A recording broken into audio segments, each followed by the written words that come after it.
जय जिनेन्द्र सभी साधर्मी बंधुओं को। आज मेरे दिमाग में समस्या को लेकर के बहुत कुछ चल रहा है। प्रायः हम लोग बाहर की वस्तुओं से या बाहर के संयोगों से समस्याएं मानते हैं। जो भी हमारी इच्छा के प्रतिकूल संयोग या घटनाएं होती हैं उनको ही हम समस्या मानते हैं, जबकि वास्तव में अगर हम सूक्ष्मता से एनालाइज करें अपने ही अंदर में, तो ये बाहर की तो समस्या है ही नहीं। ये तो केवल एक वस्तु का परिणमन है। समस्या तो हमने उस वस्तु के परिणमन के साथ अपनी इच्छा को जो जोड़ दिया है, और उस इच्छा के साथ जोड़ करके जब हम देखते हैं बाहर की किसी भी घटना को, तो वही हमारे लिए सुघटना या दुर्घटना बन करके हमारे आर्तरौद्र ध्यान का विषय बन जाती है, और वही हमारे लिए जो हमारी इच्छा के प्रतिकूल परिणमन होता है वही समस्या बन जाती है। अगर ऐसा नहीं होता तो हम देखें कि जो एक ही घटना सबको सुखद नहीं होती और सभी को दुखद भी नहीं होती। एक ही घटना, एक ही वस्तु या एक ही व्यक्ति किसी को तो सुखद होता है, किसी को दुखद होता है। तो क्यों होता है ऐसा? इस बात से ये स्पष्ट हो जाता है कि जो जैसी इच्छा के साथ उस चीज को घटा करके देखता है, जोड़ करके देखता है, तो उसके अनुसार ही उसको वो भासित होने लग जाता है ना? तो वही चीज हमारे लिए समस्या बन जाती है। तो इससे क्या सिद्ध होता है कि जो हमारे अंदर में इच्छा की उत्पत्ति हुई ना, वास्तव में तो वो इच्छा ही समस्या है। देख लो आप, कभी भी जो हम लोग कहते हैं ना हमें बड़ी टेंशन है, वो टेंशन क्या है? वास्तव में वो टेंशन ही समस्या है। और टेंशन क्या है? किसी भी इच्छा को लंबा खींचना अपने उपयोग में, लगातार एक ही विकल्प को, एक ही बात को सोच सोच कर उसे लंबा करते रहना अपने विचारों में, है ना? तो वही तो टेंशन है और वही समस्या है। क्या टेंशन कहो इंग्लिश में, समस्या कहो हिंदी में। तो कसना, जिसे आगम में कहते हैं ना, कसाव, जो आत्मा को कसे वो कषाय। तो टेंशन का क्या मतलब? ये भी तो कसती है ना हमें।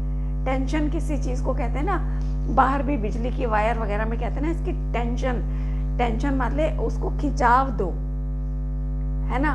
तो खिंचाव दो माने हमने इन विकल्पों को खिंचाव दे दिया अपने उपयोग में, जबकि उनकी आयु तो क्षणिक है, खुद ही मर जाने वाले हैं, खुद ही नष्ट हो जाने वाले हैं। लेकिन हम उनको उपयोग में, अपनी स्मृति में बसा बसा कर उठाते रहते हैं, उनका पोषण करते रहते हैं, उनको खुराक देते रहते हैं नई, जिससे वो पनपते रहते हैं हमारे अंदर। और फिर हम कहते हैं हमारी समस्याएं खत्म नहीं होती।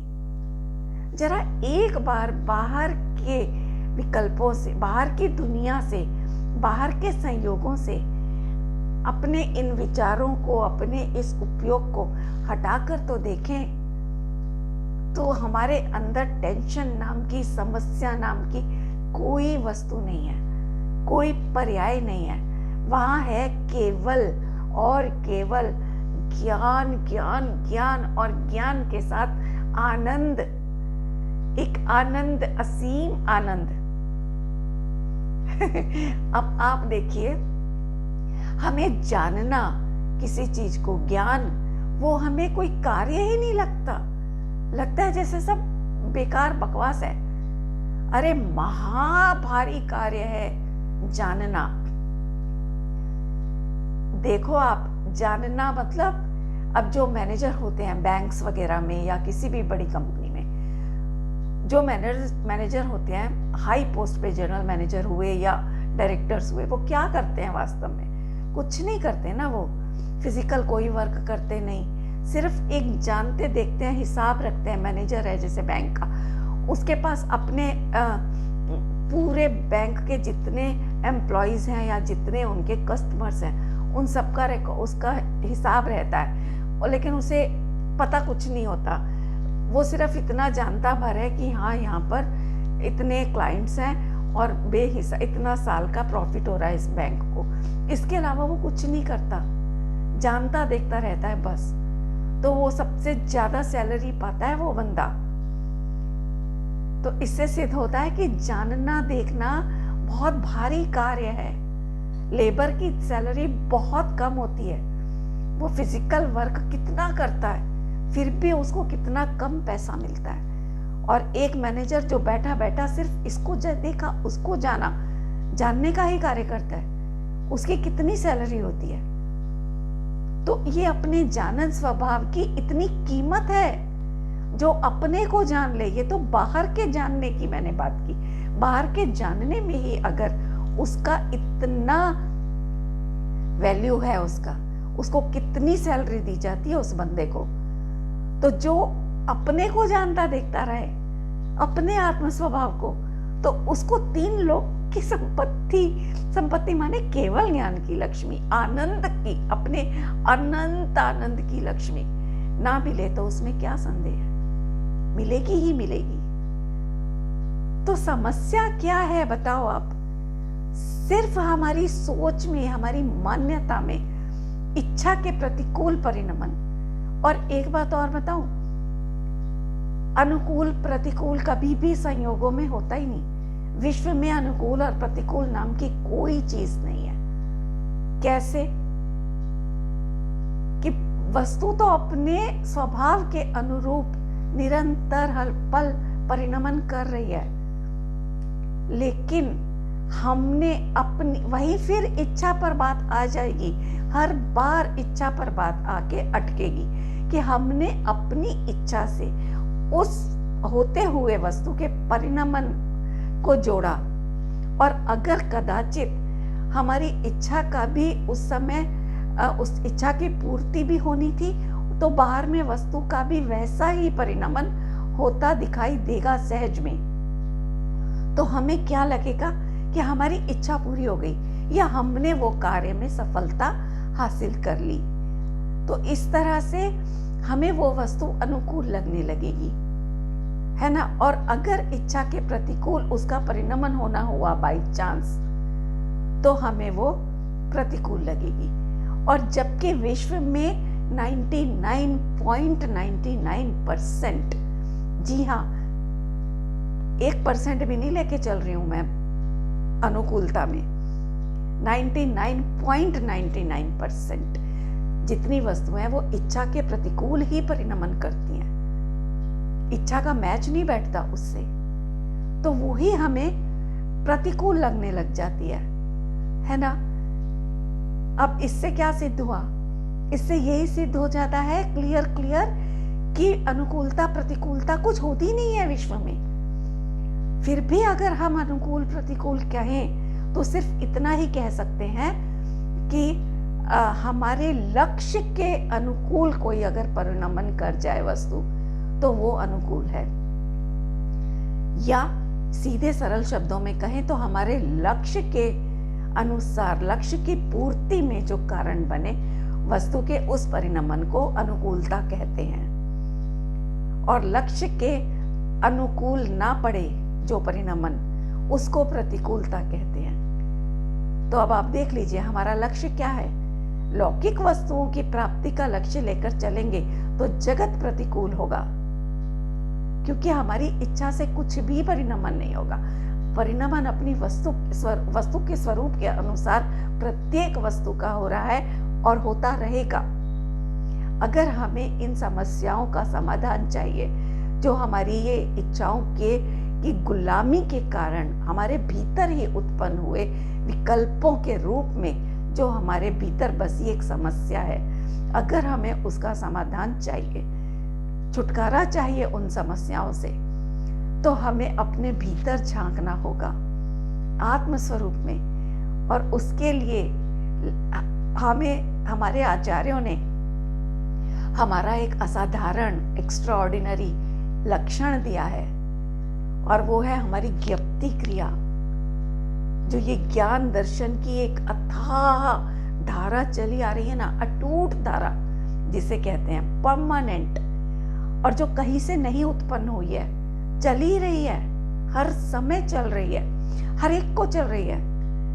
पशु पक्षी हो, चींटा चींटी हो, इंसान हो, कोई भी हो, सबको चल रही है, बच्चा हो, जवान हो, बूढ़ा हो, सबको चल रही है, अनचाहे चल रही है। यही स्वभाव है जो अनचाहे चलता है, किसी के द्वारा नहीं होता, यही स्वभाव है। तो इस स्वभाव में कर्तृत्व नहीं है। कर्तृत्व की समस्या जो हमने खुद पैदा की है, उसको छोड़ना, और वो छूटेगा जिसको भूलने से वो पैदा हुआ है ना, उसको स्मरण करने से ही वो छूटेगा। तो उसको स्मरण करें, निरंतर अपनी इस ज्ञप्ति क्रिया को उठाएं। देखो, एक तरफ विकल्प धारा, एक तरफ ज्ञप्ति धारा निरंतर दिखाई देगी अंदर। थोड़ा सा झांक के देखें, थोड़े से प्रयास की जरूरत है, बहुत परिश्रम नहीं चाहिए, तो दिखाई देगी। ईमानदारी चाहिए देखने के लिए, बहानेबाजी नहीं चाहिए, किंतु परंतु नहीं चलेगा। अगर किंतु परंतु लगा लिया तो समझो हमने अपनी इस कर्तृत्व की, इच्छाओं की, समस्याओं को खुराक दे दी, पोषण कर दिया। किंतु परंतु कहते ही हमारी अपने स्वभाव की बात का वजन हल्का हो जाता है, और जहां हमने किंतु परंतु लगाया, वो समस्या, वो विकल्प, वो इच्छा, वो भारी हो जाती है। समझ रहे हैं आप? तो हमें किंतु परंतु से दूर रहना होगा, और सीधे सरल उपयोग से अंदर झांकें तो दो धारा दिखाई देंगी, एक विकल्प धारा जिसे कर्म धारा भी कहा, और एक ज्ञान धारा जिसमें कोई ब्रेक नहीं पड़ता, कोई खंड नहीं पड़ता।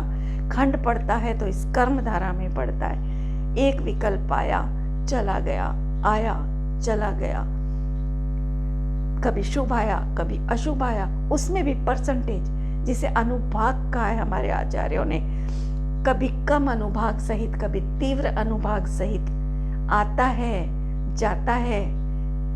लेकिन ये ज्ञान, ये ज्यों का त्यों रहता है, इसमें कोई भेद नहीं पड़ता, कोई खंड नहीं पड़ता।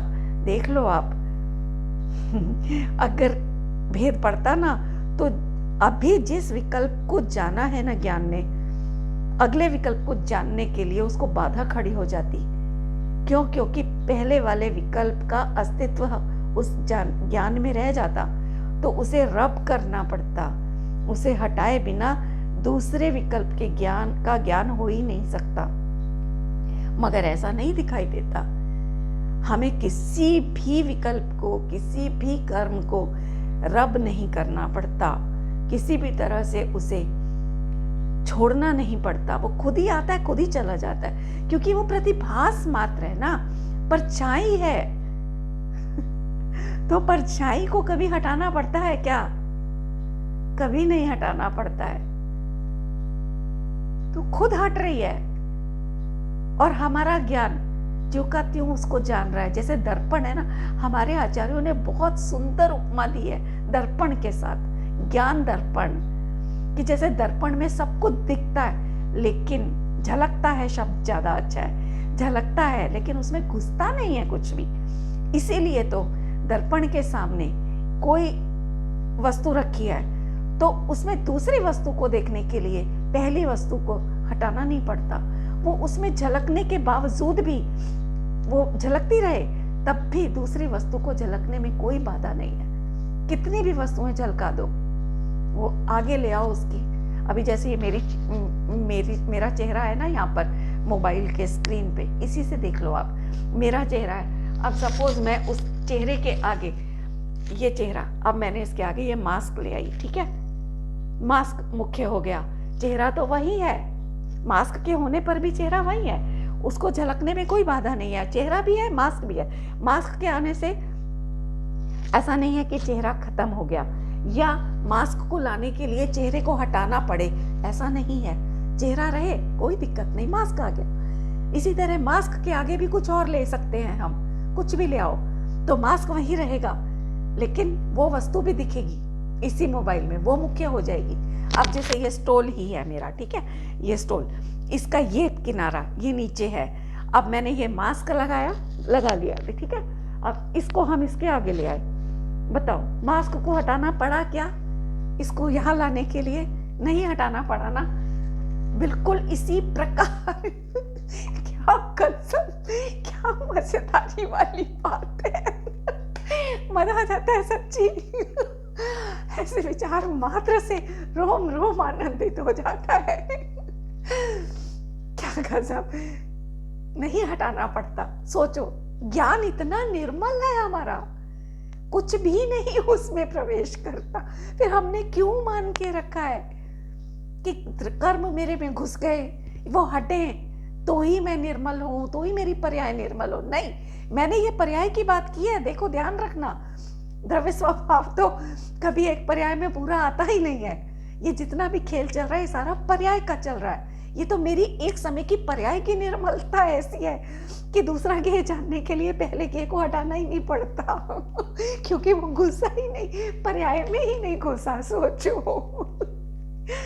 जब पर्याय में नहीं घुसा तो स्वभाव में कैसे घुसेगा?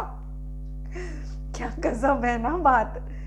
तो ऐसे भेद ज्ञान अगर हम करें ना साथियों, तो सचमुच इसी भाव में हमारा कल्याण हो जाएगा।